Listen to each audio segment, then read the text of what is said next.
Greetings, all you miraculous people out there. I'm Duuz-Diz-Din, and it's been quite a while since I've done a review of Miraculous Ladybug. Basically, trying to play catch up with a whole bunch of other stuff. But, regardless, it's still one of my favorite series, and I still want to do reviews, no matter who listens. So let's get into Miraculous Ladybug and the Season 3 episode, Gamer 2.0. I'm not really saying episode numbers, mostly because of the fact that I've just been so thrown off about the order of specific episodes that might as well just give episode titles, and there you go. So, we open up with Marinette having a million and one things to do. It actually kind of makes a lot of sense because Marinette just continues to have hobbies and duties and plans and this and that. She's a very studious kid, and she just has so much going on and a lot of actual official work happening. Like, this kid is locked in for her future. She has connections, she's got it going on, all things considered. But in comes her dad, suggesting she has some downtime by playing some video games. But with all the absolutely insane tasks she already has at hand, it's too much. She doesn't have time for to play video games, which makes you kind of wonder how she has time for superheroing. But ultimately, her dad relents and just feels a little bit bad at the fact that it seems like his little girl is growing up intensely. Although he still has his wife to play with, which, relationship goals. Playing video games with your significant other, that's the kind of relationship I need going. But Marinette is intent on getting as much done as possible, which she actually does. Mostly at the sacrifice of her sleep time, but she does actually manage to accomplish everything she really needs to set out and do. But she overhears Max proposing to various other kids in class about testing out his new video game. Unfortunately, at every turn, he's rejected because everybody else is also busy with their various hobbies, club activities, after school stuff, just various other things. And ultimately, he thinks, his final resort is Marinette, who he had the whole game competition with. And she's an avid gamer. She's a lover of video games. But unfortunately, she is also just way too busy to test out his new video game. And then you have the ever frustrating Chloe coming in just saying, oh, well, she's making up excuses because she doesn't want to play your stupid little game. No one would. And it's just like, Chloe, this was an A-B conversation, and we don't need to see you in here anywhere. Like, why are you always starting things? Can you not? Just can you not? But Marinette is unable to really snap back at Chloe as she normally would because she's just too behind on things. We even have Max go to his pal Robuscus, and even he's too busy kind of trying to find a cure for climate change and all that good stuff. A very topical situation, but even still, it's just like, dang, yeah, even your robotic companion ain't really looking out for you. And, ultimately that leaves him susceptible to Hawkmoth, but at the same time, it's just kind of like, dude, come on, maybe another day. But who knows how long he's been searching for someone to test this game out with him. So ultimately, the Akuma enters his glasses. He is dubbed Gamer 2.0 this time around, unlike the previous time he was akumatized, and Hawkmoth goes about the usual spiel about getting Ladybug and Cat Noir's Miraculous. So he creates this giant encampment around the same place he originally came out. I at least think, the stadium, where I think they have soccer tournaments or football, depending on what culture you subscribe to. And he starts kidnapping the various people who have been previously akumatized at one point. That was the basis behind Max's game, having a free-for-all beat-em-up using previously akumatized people, which isn't bad, easy character design and all that. But Adrian sees people disappear, so he gets all cat noired up to go out and see what's going on. And when Marinette finishes up her t-shirt designs for a kitty section. I think that's the name of the band. I'm not looking it up. It's a very minor situation, but she notices the band disappear, so she also has to go into action when Gamer 2.0 calls out to Ladybug and Cat Noir that he wants the Miraculous in exchange for releasing the previously akumatized victims through his video game. So Marinette has to put her whole work schedule on hold in order to deal with this. So she and Cat Noir set out to go and confront Gamer 2.0, who has them enter these individual pods. So Marinette brings out the earpieces. That way she and Cat Noir can keep in contact as they enter into the game pyramid, where we see a really cool looking flat top surface kind of created in the middle, so we can have a kind of Mortal Kombat-esque battle where Ladybug and Cat Noir are kind of locked in. They can't move around or anything, but we see the various different villains who they can select from.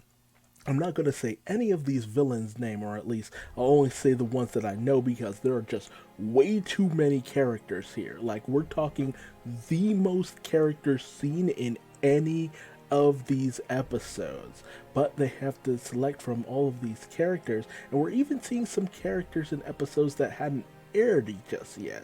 So again, it's really hard to place where these episodes go sometimes, because this is like episode 5 in one order, episode 13 in another. Just, I don't know, man, but Ladybug really wants to just get this over with as quickly as possible. But as she goes in, she actually shows that she's got the chops, she's got the moves. But Gamer 2.0 says, well, you have to do more than just beat me once in order to rescue everyone, much to Ladybug's frustration. And Cat Noir's just kind of going along with the flow, much to the dismay of Ladybug, as he just wants to have a good time and have some fun.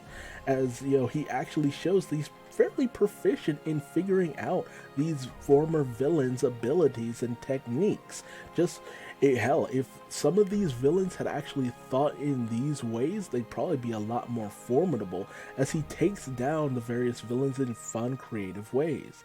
However, Ladybug, she starts to kind of rush things. She's trying too hard to finish things off fast and not focusing enough, and basically just brushing off the experience of just playing a video game. Whereas at every turn, Cat Noir manages to figure things out in interesting, fun, creative ways that just take the villain Gamer 2.0 off guard at every turn. And even when Ladybug tries to go in with Copycat and use his Cataclysm to destroy the battle stage, Puppeteer simply has the puppet Cat Noir possess Copycat and have him do the Cataclysm on himself, destroying him, thinking outside the box in unique and interesting ways. And that's just what Ladybug isn't getting. No matter what, she's just too focused on finishing things off quick, fast, and in a hurry, but she loses at every turn, and she just starts feeling pretty down on herself because of all of this. Meanwhile, Cat Noir tries his best to show Ladybug what she's missing out on by showing really interesting and creative ways of using these various villains. And when he tries to get Ladybug to just check things out, she kind of comes to the realization that she might have just forgotten how to have fun, pretty much. So, Cat Noir continues on, defeating villains in just very simple, plain ways for the most part, and trying to show her that, hey, when you go with the flow, when you have fun with things, the abilities just come naturally to you. Just go with it, have fun, think outside the box, be interesting.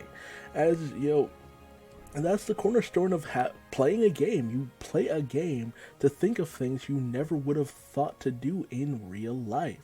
To just be interesting, be out there, be fanatical. And Ladybug kind of starts to connect the dots on what she might need to do. So she goes in and she actually takes some of this to heart, taking down villains in fun, creative ways. But Gamer 2.0 is having none of this, as he feels like, well, this is getting a little bit boring. You know, you still have the boss to contend with the boss being Gamer 2.0. However, you can't have a 2-on-1 match, that's not fair. Naturally, Ladybug and Cat Noir will have to face off to see who takes on Gamer 2.0. But Cat Noir, he believes in Ladybug, and he sacrifices himself in the hope that she'll be able to take down Gamer 2.0 because she's smart, she's clever, and she's got this. And in order to give her something special, Gamer 2.0 allows her to choose from various different objects in order to use against Gamer 2.0, much like her special ability. And she decides to take her time with it, to come up with something fun, interesting, and creative. She even brings out her regular Lucky Charm, which contains a bag of flour. She also gains, I think it's Volpina's Mirage Flute, Sandboy's Floating Pillow, Cat Noir's Ring, as well as, I forget the villain name, but the pen that allows you to phase through objects and attacks and stuff. So it's Ladybug versus Gamer 2.0, who can transform into any of the previous villains that Ladybug has fought throughout the course of this game. So Ladybug uses her Cataclysm on the stage in order to destroy it, but Gamer 2.0 is able to get out of it with the fact that there are plenty of villains who can fly in the akumatized roster. But when Gamer 2.0 goes in for the attack, Ladybug is able to just phase through it and try to bide her time, only for her Miraculous to start to signal that she's running out of time, much to the delight of Hawkmoth. But Ladybug takes this opportunity to puncture the bag filled with flour to create a bit of a smoke screen, and then uses the Mirage Flute in order to create duplicates of herself in order to throw off Gamer. However, she ends up maneuvering herself into a bad position, plummeting to the ground, much to the delight of the Gamer, but he notices she's okay. She declares there's some kind of glitch in Gamer 2.0's system because when she hits the ground, she doesn't disappear. The game doesn't end with him the winner, she's just fine on the ground. However, when the Gamer goes in to inspect why this might have happened and to inspect the glitch itself, he comes to find that he is now out. He has lost the battle and is disqualified, noticing all too late that Miraculous Ladybug was in fact nothing but a miraculous illusion. And Ladybug was safe and sound hovering nearby.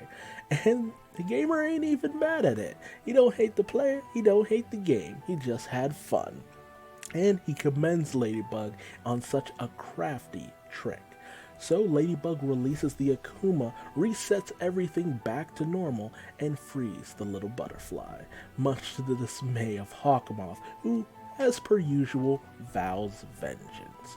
And Ladybug takes a moment to kind of question Cat Noir as to how he finds time to just have fun between all the superheroing and adventuring. And not knowing that it's Adrian underneath, Adrian has the most fun when he is Cat Noir. He's able to go out, have fun, be free, and spend time with Ladybug. And that's all he really needs in the end. And so, Marinette takes the time to bring Max over to her parents' bakery because, well, her parents have time to play some video games every now and again, and she suggests that they would probably have a great time finding any bugs in his system, which they are all too happy to agree to. And so Marinette even considers taking some time off to actually play some video games as well, as she's long overdue for a little bit of fun. And we end our episode on a happy little moment, playing games, having fun, and just having some downtime, because all work and no play makes you very anxiety-ridden. A fun episode pretty good, not the best, but honestly, it was just interesting seeing the various villains going at it that we never would normally see in a situation like this. Like, what a great way to use old character assets, because that's kind of what it comes down to. If anything, they just had to recreate a new game board and all that, and most stuff was just still images. You could reuse old character models and just have them do various different things. Very simple way of getting around creating a whole bunch of new stuff for an episode, but fun nonetheless.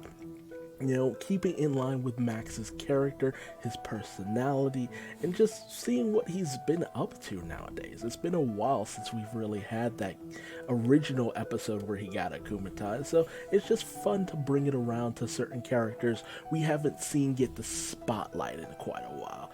Although, certain characters gain more of a spotlight as we go along, and in ways you wouldn't even imagine. But hey, if you like this video, let me know in the comment section below what was your favorite part, or do you feel that this episode would have been better spent on a different kind of character?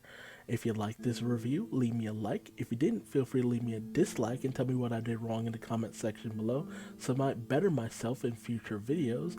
Subscribe and hit the bell icon, that way you don't miss out on another fun, action-packed 2D battle simulator fight smack showdown of a review of Miraculous Ladybug. I kind of lost track of what I was even saying with all those words. And if you want to find me on social media, just Google Duuz-Diz-Din. I am everywhere for better or for worse. I even do artwork here and there. But until next time, I'm Duuz-Diz-Din, and I just want you to remember, the lesson of this episode is take some time, have some fun, chill, enjoy life, because you have plenty of time for work. It's always going to be there, unfortunately. Till next time, bye-bye.